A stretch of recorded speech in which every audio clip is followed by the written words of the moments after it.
Hello, this is Robert Rickover. I'm an Alexander Technique teacher in Omaha, Nebraska. I also teach in Toronto. And my guest today is Imogen Ragone, who is an Alexander Technique teacher in Wilmington, Delaware. And we both teach online, primarily, for Yeah. me, exclusively these days. Yeah. And we're going to talk today about an article that appeared in the New York Times about 2 weeks ago. And it's titled, "Fitness May Beat Thinness." By fitness, it's kind of they're using fitness as a proxy for activity, movement, exercise, that kind of Exercise. thing. Mhm. And I'll just read, I want to read a tiny bit of this. It's an article about a study that which analyzed the results of hundreds of previous studies about weight loss and workouts in men and women, and found that obese people typically lower their risks of heart attack and premature death far more by gaining fitness than by dropping weight or dieting. And basically, they suggest that if you're a bit overweight and you're concerned about your health and longevity, the way to go is to up your activity level and to not make your goal losing weight per se.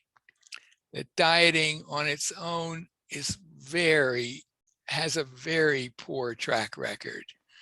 It And seemed from what I read is either just a very small percentage of people who benefited from dieting alone, and some studies it was like there was no difference health-wise at all. exactly.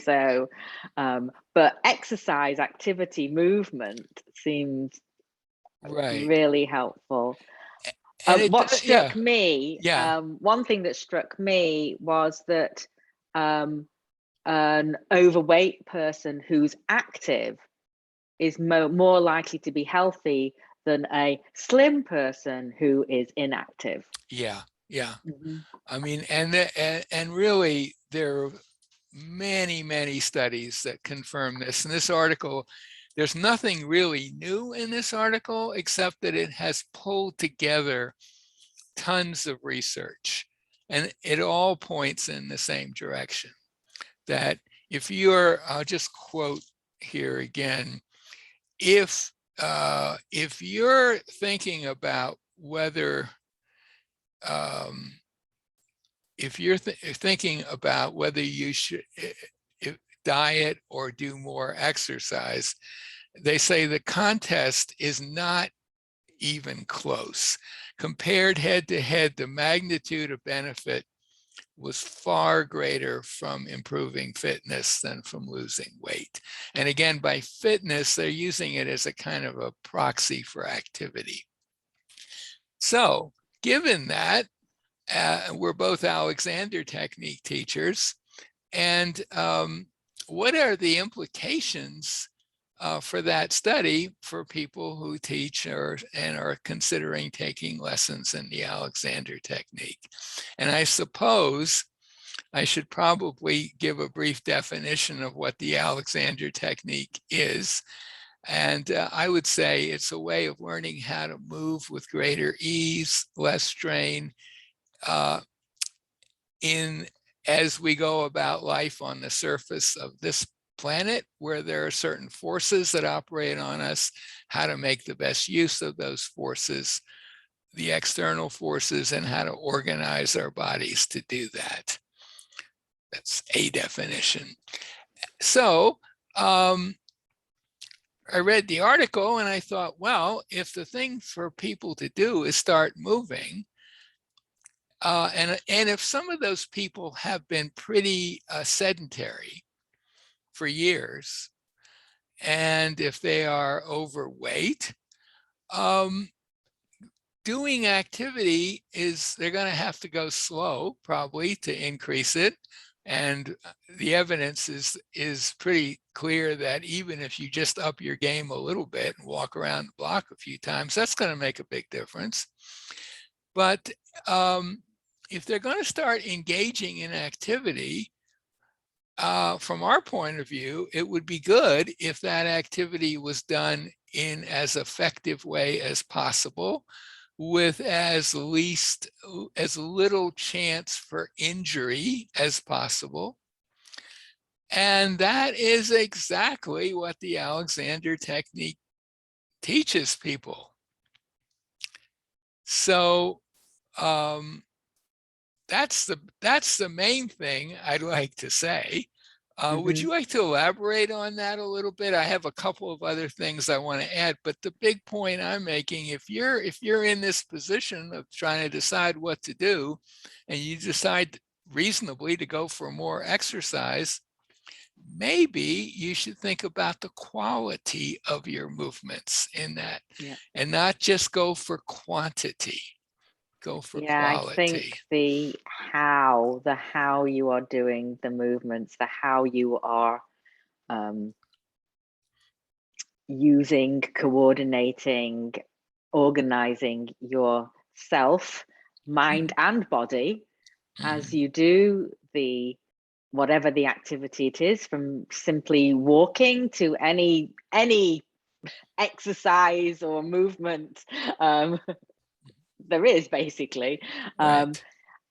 If you can learn to do that in a more efficient, you might say more natural way, a way that's more compatible with how our bodies are designed to move, that's going to put less stress and strain on you and less likely for injury. So there's the benefits of the fitness, and you want to minimize the risks of injury, right? So that you can not have setbacks and be able to continue with the benefits of the activities. Right. Anyway, there's some thoughts off the top Yeah. of my head.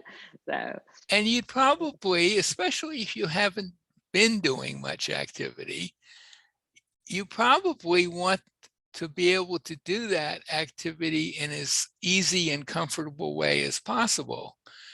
yeah. Or you're going to get discouraged really quickly, you know? One thing that just occurred to me is, I think this applies to all of us.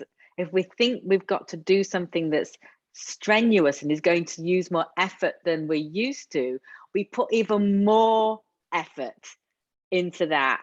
And by effort, that's like excess tension in our body, more tension and strain than is needed, actually, often, for the activity itself. And especially if you've not been very active, if you can lower that possibility and reduce that extra effort, one, it'll be easier and pleasanter and more comfortable for you to do the activities. But I think there'll be more longevity, and it's more gentle and gradual for your body to adjust. I think there'll be all sorts of benefits. Right. Now, these kind of studies don't really think in those terms. Right. But I think it's true that excess effort that you're talking about that part of the exercising, I think, probably doesn't lead to greater health and longevity. I think the Right. part So that maybe we can clarify what we mean. So, for instance, if I'm walking, the act of walking, that movement is what's going to give me what I understand was what's giving me the benefit. But if I'm tensing my neck and I'm doing that's putting strain on me. Right. So, and I don't think that helps your health or longevity, but the walking part for sure does. And I think this study of studies, so to speak, really brings that out. But there's one other thing that I'd like to add. yes, exercise is definitely the main thing you should be thinking about. But I think another benefit of the Alexander technique, and this is perhaps a bit more indirect, is it will affect your eating. Eating is an activity. You're moving your jaw around, you're chewing on food, you're bringing food up to your mouth. And one thing about the Alexander technique is it starts to make you pretty mindful of how you do things. And in the field of dieting, I don't know whether this is still a big thing, but a few years ago, at least, and maybe it's still true, there was something called mindful eating. Mhm. If you eat mindfully, you're probably going to eat, you're not going to keep pushing food in without giving it a chance to get chewed up. You'll be more aware of what you're eating. And I think overall, you're probably likely to eat, eat in a better way and maybe become sensitive to the effects of too much sugar, too many carbs on yourself. So I think even on the dieting end of things, or even if you don't diet per se, it's quite likely that your eating habits may improve too with Alexander lessons. It's a more indirect thing, Yeah, but and I don't think it's negligible. no, yeah, you can apply Alexander technique to anything in life. So whatever you choose to bring it to, whether it's running, walking, exercising at the gym, swimming, or eating, or working at your computer, or Anything. anything. Yeah. I had another thought Mhm. or question actually, is I'm wondering if using the, because we can use the Alexander technique to more sedentary, for more sedentary pursuits too, right? Sure. Sitting Yeah. here talking to you, I am using the Alexander technique. Right. But I'm not move, I mean, I'm moving my hands a little bit, but I'm just wonder, because I'm not sitting in a collapse in that sort of sedentary way, Hmm. if there's something about being more poised or balanced, or anyway, I can't imagine it makes a huge difference calorie wise, but I would think this also has health benefits, that we're not Breathing squashing out. wise, for Yeah, yeah. example. Yeah. So Mm-hmm. sure, even if you do say, okay, I'm going to start exercising more, but I still got to spend time at the computer. I want to read, I want to watch TV, whatever. Those activities are going to be, you're going to be doing them in a more effective way, a way that doesn't put extra strain on your body. And so you get some health benefits from that as well. So it's kind of Win, win, win. win, win, win. Yeah, I mean, so that's really I don't know. Do you have anything else you want to say about the Alexander implications of this kind of study? Because I've kind of said all I can think of. Yeah, I mean, that's just what occurred to me. And it absolutely, in terms of what the study is saying and being active as the primary thing, Alexander absolutely can help you do that in a way that's going to help you feel better, enjoy it more, be more comfortable, less prone to injury, and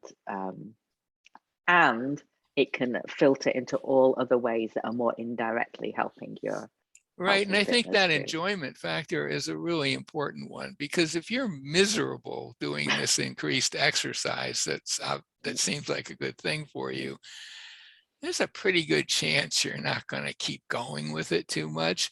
But if it starts to become fun and enjoyable, um, Yeah. more likely you'll do it. And one other thing did actually just occur to me, is that the the mindfulness aspect of the Alexander technique in the approach might help with the importance of building up gradually too, because it's very easy for us to like, okay, all right, I'm going to do this for an hour every day or whatever the thing is. And that's, you know, that's so tempting. Right. But That's a good point. So that it can help us kind of be more with the process and maybe more able to accept doing a more gradual, thoughtful approach to Yeah, building up. you don't want to start doing a marathon running activity if you've been sedentary for.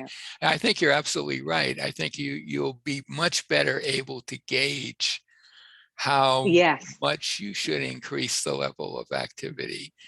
And I think I'm not a exercise or dieting expert, but I think most people in that field would advise you to go slow, to start slow and gradually build up. And I think if you're taking Alexander lessons, that'll be really clear to you, just from you know, learning what you learn with lessons. So maybe this is a good point to end our conversation. I really recommend this article. I'm going to put a link to it by the interview. The author is Gretchen Reynolds. She writes regularly for the New York Times, and the title is "Fitness May Beat Thinness." So that's really interesting, Robert, because the title I had on the same article was "Why Exercise is More Important Than Weight Loss for a Longer Life." Yeah, sometimes the online version, they have a title for their online post that's different from the article itself. That's probably the relevant title, because that's what people are going to find. It's only people like me who actually read the physical paper who see that. Well, I think that's a good place to end our conversation. My guest today has been Imogen Ragone, an Alexander Technique teacher in Wilmington, Delaware. And Imogen, thank you so much for doing this. Thank you. Really interesting conversation.